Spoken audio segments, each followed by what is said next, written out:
Apparently my phone can only record about 5 minutes at a time, but I'm just going to keep going here. Thrasymachus' definition of justice. So I think that in a certain sense it differs in its status and its intent from the other two definitions that you get, in that it's really descriptive rather than normative.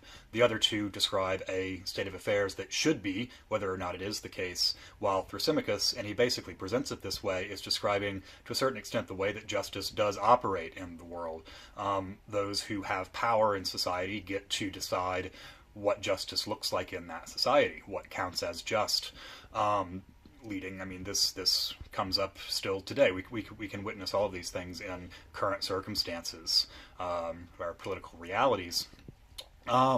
So the last thing that I wanted to say about Thrasymachus's definition of justice, besides the fact that I think it's descriptive rather than normative, is that it's really descriptive of a kind of extreme situation.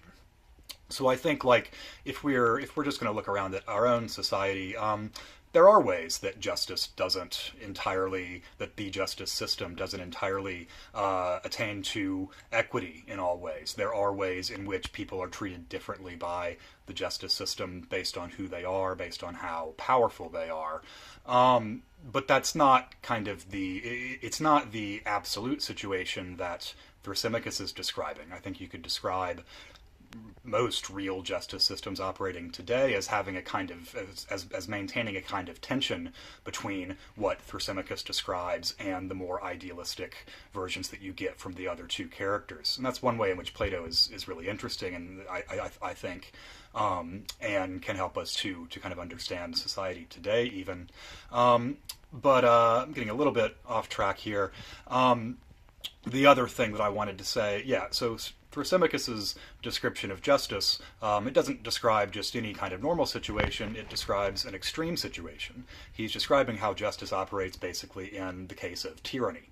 And in that sense, I think we can think of this whole interruption, this whole moment in the text, and the idea that it propounds as a kind of warning on behalf of Plato himself.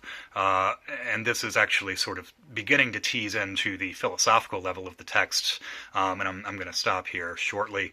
But we can see this as Plato himself saying, well, this state of justice as the kind of administration of violence on behalf of whoever has the most power is a kind of dangerous possibility within any society, is a kind of state of nature, to anticipate a term that we're going to use later on in the class, that exists kind of on the boundaries of society and is always a risk to it.